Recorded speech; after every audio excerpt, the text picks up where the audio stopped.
오늘 말씀의 주제는 회개입니다. 아마 이 시대에는 이 회개에 관한 말씀이 가장 듣기 힘든 그런 설교가 아닐까라고 하는 그런 생각을 이제 갖습니다. 예레미야 시대에도 예레미야가 그렇게 회개하라 그랬거든요. 그런데 회개하라고 하는 예레미야는 때리고 가두고 그리고 핍박하고 그랬어요. 그런데 잘 된다, 평안할 거다, 문제 없을 거다라고 했던 거짓 선지자들은 결국 이스라엘을 멸망으로 이끄는 주범이 되고 이제 맙니다. 이 시대에도 어찌 본다면은 이제 회개에 관한 말씀이 성도들에게 이제 가장 듣기 힘들고 또 듣기 싫은 말씀이기도 하지만, 그러나 그것이 우리를 살리는 하나님의 말씀임을 기억하는 성도님들 되시기를 바랍니다. 한번 따라해 보겠습니다. 회개는 나를 살린다. 회개는 나를 살립니다. 해몬드 제일 침례교회 제 가이스 목사님은 설교하다가 회개에 관한 설교하다가 총 맞을 뻔했다 그랬잖아요. 근데 이게 사실이거든요. 이 사람들 회개에 관한 말씀을 전하면은 뭐라 그러냐면 너나 잘해라 이제 이렇게 됩니다. 그러니까 회개에 관한 말씀 별로 듣고 싶지를 않거든요. 여러분 여기 이제 컵이 있잖아요. 근데 여기 컵에 더러운 물이 가득한데 이 컵을 어떻게 쓸 수 있겠습니까? 이 컵이 쓰임 받는 방법은 너무 간단하죠. 이 컵에 있는 이 더러운 물을 다 버리고 씻어낸 다음에 그제서야 이 컵은 쓰임 받을 수 있는 거죠. 마찬가지로 우리가 정말 쓰임받는 하나님의 종이 되려면 회개는 선택이 아닌 필수임을 우리는 알아야 되는 것입니다. 사막의 교부들이 이런 얘기를 했다고 해요. 자기의 죄를 아는 사람은 죽은 자를 일으키는 사람보다 위대하고, 자기 죄를 위해 한 시간을 진실로 울부짖는 사람은 온 세상을 가르치는 자보다 위대하며, 자기의 약함을 아는 사람은 천사를 볼 수 있는 자보다 위대하다. 이제 그렇게 얘기를 했다 그러거든요. 이 말씀을 통해서 우리는 회개가 우리에게 얼마나 큰 축복인가라고 하는 것을 이제 알게 되는 것이죠. 그래서 먼저 우리가 알아야 되는 것은 인간의 최고의 감정은 회개다라고 하는 겁니다. 이 회개가 꼭 사람을 우울하게 만들고 비참하게 만드는 것처럼 보일지 모르지만 여러분, 그건 마귀의 속임수입니다. 회개가 진정 나를 살리는 하나님의 방법이에요. 우리 요한계시록 22장 한번 14절에 한번 보시면은 한번 다 같이 읽어볼까요? 같이 읽습니다. 시작. 빠는 자들은 복이 있나니 이는 그들이 생명나무에 나아가며 문들을 통하여 성에 들어갈 권세를 받으려 함이로다. 여기 보면 자기 두루마기를 빠는 자 그랬거든요. 이게 표준 세번역에는 자기 옷을 깨끗이 빠는 사람이다 이렇게 얘기하고 있습니다. 그래서 다시 말하면 자기 두루마기를 빠는 자들이란, 다시 말하면 회개하는 자들이 복이 있다는 겁니다. 그들이 생명나무에 나아가며 문들을 통하여 성에 들어갈 권세를 받으려 합니다. 이제 그렇게 이제 말씀하고 계시거든요. 여러분, 어릴 적 아이들이 밖에 나갔다 들어오면 부모님들이 손 씻어라 뭐 그러잖아요. 자기 전에 씻고 자라 뭐 그러잖아요. 뭐 또 식사 후에는 양치질 해라 뭐 이렇게 얘기하잖아요. 마찬가지로 우리 하나님께서도 우리에게 복 주시려고, 우리를 새롭게 하시려고 이제 회개할 것을 말씀하고 계시거든요. 그런데 자녀들이 손 씻는 거 싫어하잖아요. 이빨 닦는 거 싫어하잖아요. 마찬가지로 우리도 회개를 기뻐하지 않아요. 별로 회개하라는 말씀은 인기가 없어요. 그러나 우리 하나님은 다윗을 진짜 복의 사람으로 만드시기 위해서 이제 그를 회개의 자리로 이끄시는 것을 볼 수가 있습니다. 우리 사무엘하 12장 한번 1절을 보시면은요, 12장 1절입니다. 우리 함께 읽겠습니다. 같이 읽습니다. 시작. 여호와께서 나단을 다윗에게 보내시니 그가 다윗에게 가서 그에게 이르되 한 성읍에 두 사람이 있는데 한 사람은 부하고 한 사람은 가난하니. 여기 보면 여호와께서 나단을 다윗에게 보내셨다 이렇게 이제 말씀하고 있거든요. 이때가 언제냐면요, 다윗이 밧세바를 범하고 그리고 밧세바를 통해서 아이를 잉태하게 한 후에 우리아를 전장에서 죽이고 그리고 나서 완전 범죄인 줄 알고 거의 이제 1년이 흘렀을 어느 날입니다. 벌써 완전 범죄인 줄 알았는데, 다 덮은 줄 알았는데 하나님은요, 나단을 다윗에게 보내시는 것을 볼 수가 있습니다. 한번 따라해 보시죠. 완전 범죄는 없다. 여러분, 완전 범죄는 없습니다. 죄는 반드시 드러나게 되어 있다는 겁니다. 하나님이 많이 보고 계시는데 여러분, 우리가 감출 수 있는 죄는 없어요. 여러분, 이슬람권에 가보시면은 아마 보신 분들이 많으실 텐데 뭐 이렇게 생겼죠. 둥그런데 여기 이렇게 눈이 달려 있잖아요. 저게 뭐냐 이제 물어보면은 알라의 눈이라 그러잖아요. 제가 기념품으로 사오려고 안 사왔습니다. 그런데 알라가 날 보고 있다. 이제 그것이 이제 이슬람에서 가르치는 거잖아요. 여러분, 우리가 하나님이 우리를 보고 계시다라고 우리가 그 사실을 알고 있다면 우리가 쉽게 죄를 범할 수 있겠습니까? 잘 보세요. 다윗이 밧세바의 입을 틀어막았잖아요. 그리고 우리아는 전장에서 죽였잖아요. 뭐 손 하나 까딱하지 않고 전쟁에서 스스로 이제 죽게 된 것처럼 이제 보이게 만들었어요. 누구만 입을 다물면 되는 거냐면 요압만 입을 다물면 되는 거예요. 더구나 지금 벌써 1년이라는 세월이 흘렀거든요. 다 잊혀지는 것 같고 이제 다 잊어버린 것 같은데 하나님은 오늘 말씀해 보니까 나단을 다윗에게 보냈다라고 그렇게 말씀하시거든요. 다시 말하면 다윗에게 회개를 원하시는 분이 하나님이신 것을 알 수가 있습니다. 인간은 회개하려고 하지 않죠. 다 죄를 은폐하고 가리고 전혀 거룩한 척하는 게 인간이죠. 그런데 하나님은 아니에요. 하나님은 죄를 반드시 드러내십니다. 그리고 회개의 자리에 이끄시는 것을 이제 볼 수가 있습니다. 얼마나 다윗이 수치스러웠을까요? 다윗이 얼마나 수치스러웠겠어요. 그런데 다윗의 위대함은 뭐냐면요, 사무엘하 우리 12장 한번 3절에 보시면은 다윗의 위대함은 한번 같이 13절 같이 있습니다. 함께 있습니다. 시작. 다윗이 나단에게 이르되, 그 다음 뭐죠? 내가 여호와께 죄를 범하였노라. 한번 따라해 보시죠. 제가 죄를 지었습니다.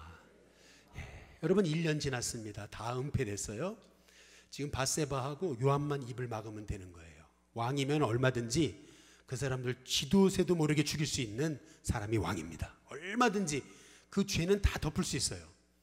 덮었다고 생각했습니다. 그런데 하나님은 드러내십니다. 하나님은 드러내세요.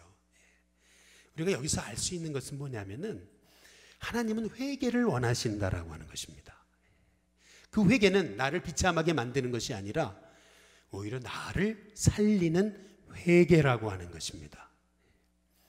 시편에 우리 51편 우리 1절에 보시면은 우리 한번 같이 읽어볼까요? 다 같이 시편 51편 우리 1절입니다. 같이 읽습니다. 시작. 하나님이여, 주의 인자를 따라 내게 은혜를 베푸시며 주의 많은 긍휼을 따라 내 죄악을 지워 주소서.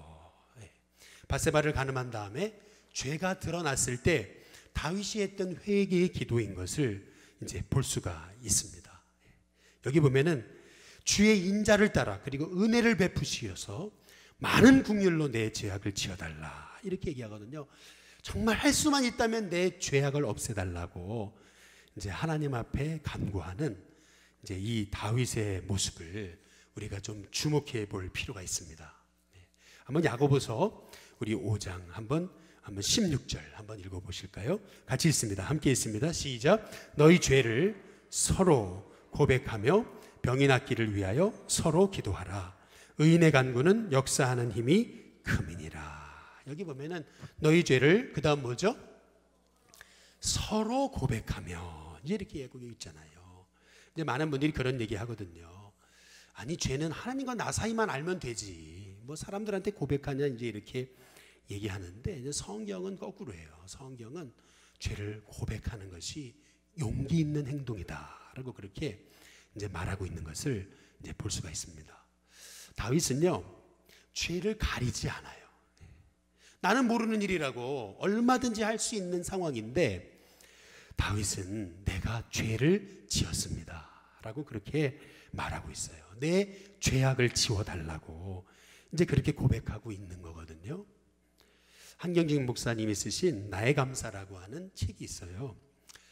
이 나의 감사를 보다가 이제 제가 참 도전받은 게 있어요. 이제 그게 뭐냐면은 거기 그 12번째 챕터에 보면은 일생일대 유감스러운 일 그렇게 써놨어요. 일생일대 나의 최고의 실수. 이제 그게 뭐냐면 신사참배라는 겁니다. 내가 신의주에서 목회하면서 유감스러웠던 일을 솔직하게 고백하지 않을 수 없다. 신의주 시절뿐만 아니라 내 일생에서 가장 큰 잘못인데 그게 신사참배다라고 그렇게 얘기를 해요. 그러면서 그 신사참배하게 된 그 과정에 대해서 쫙 설명을 해놓고 있어요. 나중에는 약해져 가지고 그래서 교인들을 살릴 수 있는 방법이라면 해가지고 신사참배를 했다는 거예요. 신사참배를 하고 나서 얼마나 괴롭고 정말 하나님 앞에 어떻게 배울까? 나 지옥 가는 건 아닐까? 정말 별의별 그 고통 가운데 빠졌다는 거예요. 이제 그러던 어느 날 하나님이 밤에 나타나셨다는 거예요. 손이 나타났는데 이게 사람 손이 꼭 10배만한 손이 지쳐있는 자기를 다 붙드시더래요. 그러면서 이제 깨달은 것은 나 같은 죄인도 하나님이 받으시는구나 라고 하는 것을 깨닫고 하나님 앞에 너무 감사했다는 거예요. 근데 더 감사한 것은 신사참배 했잖아요. 교회를 살리기 위해서 했는데 그러고 나서 이제 일제가 아예 그 교회까지 문을 닫아버렸대요. 그때 오히려 문을 닫게 하신 하나님 감사합니다. 교인들과 함께 신사참배하지 않게 돼서 감사합니다 라고 했다는 것이지요. 어찌 본다면은요 잘못을 받아들이지 않는 일이 수치스러운 일이에요. 잘못하고도 잘못한 것을 시인하지 않는 것이 수치스러운 일입니다. 진정한 용기는 뭐냐면 죄를 은폐하는 것이 아니라 죄를 자백하고 고백하는 일이라는 거죠. 건강한 신앙을 가진 사람은 내가 잘못했다라고 얘기할 수 있는 사람이에요. 내가 죄인입니다. 이게 건강한 신앙이에요. 한번 옆에 분한테 한번 인사해 보시죠. 제가 잘못했습니다. 한번 인사해 보시죠. 여러분 여기 그 4절에 한번 보시면은 여기 4절에 다윗이 뭐라 하냐면 한번 같이 읽어보시죠. 같이 읽습니다. 함께 읽습니다. 시작. 내가 주께만 범죄하여 주의 뭐죠? 목전에 악을 행하였다. 하나님이 다 보고 계셨다는 거 아니겠어요? 그런데 시편 51편 5절에 한번 보시면은 다윗이 뭐라 하냐면 내가 죄악 중에서 출생했다 이제 그러거든요. 이게 무슨 말이냐면은 내가 어쩌다가 그냥 도덕적인 죄 한 번 지었다 이 얘기가 아니라 어쩌다 실수로 음욕을 품어서 제가 충동적으로 죄를 지었습니다 이 얘기가 아니라 지금 다윗이 하고 있는 얘기는 뭐냐면 나는 죽을 수밖에 없는 죄인이고 죄인으로 태어났습니다. 나는 본래적으로 실수할 수밖에 없는 죄인입니다. 철저히 자기가 죄인임을 고백하고 있는 것을 자기가 죄에서 벗어날 수 없는 죄인임을 이제 고백하고 있는 거예요. 어쩌다 보니까 죄를 지었습니다. 이게 아니고 나는 본래 태어날 때부터 죄인입니다. 이제 그 고백을 이제 하고 있는 거거든요. 여러분 우리가 이 죄인인지 아는 것이 얼마나 중요한 거냐면 정말 내가 죄인인지 알게 되면은요 방심하지 않습니다. 내가 정말 작은 죄에도 나는 넘어질 수 있는 사람인지를 안다면은 여러분 우리가 어떤 아주 작은 죄도 우리가 민감할 수밖에 없는 거예요. 방심하지 않아요. 사실 많은 사람들이 넘어지는 것은 방심하는 거거든요. 우리 시편 51편 한번 7절에 한번 보시면은요, 이제 다윗이 이렇게 얘기하거든요. 같이 한번 읽어보겠습니다. 함께 있습니다. 시작. 우슬초로 나를 정결하게 하소서. 내가 정하리이다. 나의 죄를 씻어주소서. 내가 눈보다 희리이다. 여기 보면 여러분, 우슬초가 뭐냐면요, 문둥병자를 치료하고 씻어주는 풀이거든요. 문둥병이 여러분 무감각의 병이라고 말씀드렸잖아요. 자기도 죄를 지으면서 무감각했다고 그렇게 고백하고 있는 거예요. 아니, 문둥병자보다 더 무감각한 그러한 죄인이었다고 지금 고백하면서 문둥병자를 정결케 하듯이 내가 바로 그 영적인 문둥병자입니다 라고 고백하면서 나를 정결하게 해달라고 지금 기도하고 있는 겁니다. 이 다윗이 참 멋있거든요. 사실 이 다윗의 회개를 통해서 다윗이 진정 하나님 마음에 합한 사람이 되는 겁니다. 다윗이 뭐 골리앗을 무찔러 가지고 하나님 마음에 합한 게 아니에요. 다윗이 남북이 갈려져 있는 이스라엘을 통일시킨 것 때문에 다윗이 하나님 마음에 드는 게 아니에요. 실은 다윗이 하나님 마음에 이제 꼭 들었던 게 뭐냐 하면 그는 철저히 회개하는 사람이었다는 거죠. 저와 여러분이 회개가 복임을 깨닫는 저와 여러분이 될 수 있기를 주님의 이름으로 축복합니다. 그래서 시편 51편 8절 12절 거기 17절에 보시면은 8절에 내게 즐겁고 기쁜 소리를 들려주시사 그러거든요. 회개를 통해서 영적 기쁨이 회복되고요. 12절 주의 구원의 즐거움을 내게 회복시켜 주시고 라고 얘기하잖아요. 회개를 통해서 구원의 즐거움이 회복되고 그리고 자원하는 심령이 회복됩니다. 그리고 회개함을 통해서 상하고 통회하는 마음으로 하나님 앞에 진심으로 드리는 예배, 하나님이 기뻐하시는 진정한 예배가 회복되는 것을 볼 수가 있습니다. 여러분의 예배가 메말랐습니까? 여러분의 예배가 감격과 기쁨이 없습니까? 여러분의 예배가 설레임이 사라졌습니까? 그렇다면 여러분의 마음에 있는 여러분 작은 죄라도 회개할 수 있는 저와 여러분이 될 수 있기를 주님의 이름으로 축복합니다. 시편 51편 우리 13절, 14절, 15절에 보면은 이제 회개하는 다윗이 결단하거든요. 뭐라 그러냐면 우리 다 같이 한번 읽어볼까요? 같이 읽습니다. 시작. 그리하면 내가 범죄자에게 주의 도를 어떻게 해요? 주의 말씀을 가르치겠습니다. 그 다음 계속이요. 시작. 죄인들이 주께 돌아오리이다. 14절. 하나님이여 나의 구원의 하나님이여 피 흘린 죄에서 나를 건지소서. 내 혀가 주의 의를 높이 노래하나이다. 주여 내 입술을 열어주소서. 내 입이 주를 찬송하여 전파하리이다. 여기 다윗이 결단하잖아요. 이제는 주의 도를 가르치겠습니다. 주님의 놀라우심을 혀를 열어서 높이겠습니다. 그리고 입을 열어서 주님을 전하겠습니다. 라고 그렇게 이제 말하고 있지 않아요? 이제 어떤 그 시댁에서 늘 왕따를 당하시는 어떤 그 집사님이 계셨어요. 그런데 아들이 학교를 갔다 오더니 왕따를 당해가지고 애가 이렇게 훌쩍훌쩍 울더라는 거죠. 엄마가 너무 화가 나가지고 야 니는 사내 아이가 돼가지고 맨날 애들한테 당하고 사냐고 이제 그렇게 네가 사내 아이 맞냐고 막 이렇게 그 핀잔을 줬다는 거죠. 그런데 어느 순간 자기 자식을 왕따 당하는 자식의 모습을 보면서 자기 모습을 보게 됐대요. 아들의 모습이 내 모습이었구나.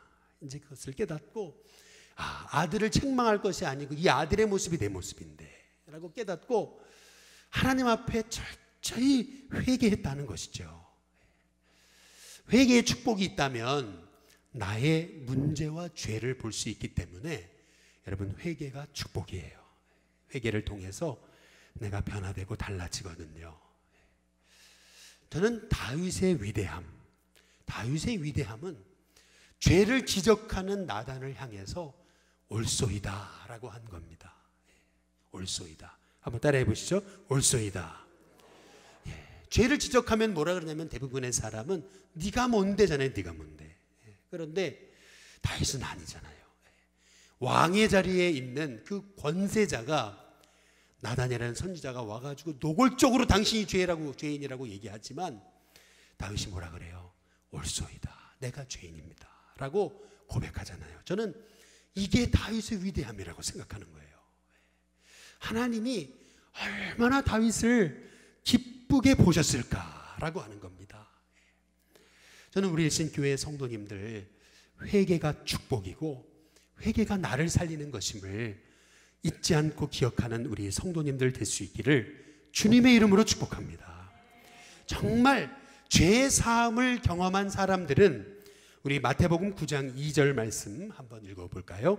같이 읽어보겠습니다. 함께 있습니다. 시작. 침상에 누운 중풍병자를 사람들이 데리고 오거늘 예수께서 그들의 믿음을 보시고 중풍병자에게 이르시되 작은 자야 안심하라, 내 죄 사함을 받았느니라. 여기 보면 믿음을 보셨다 그러잖아요. 믿음을 보셨다 그러면은 병이 나았다 그러셔야 되는데 그러지 않으시고 죄 사함을 받았다 그러시거든요.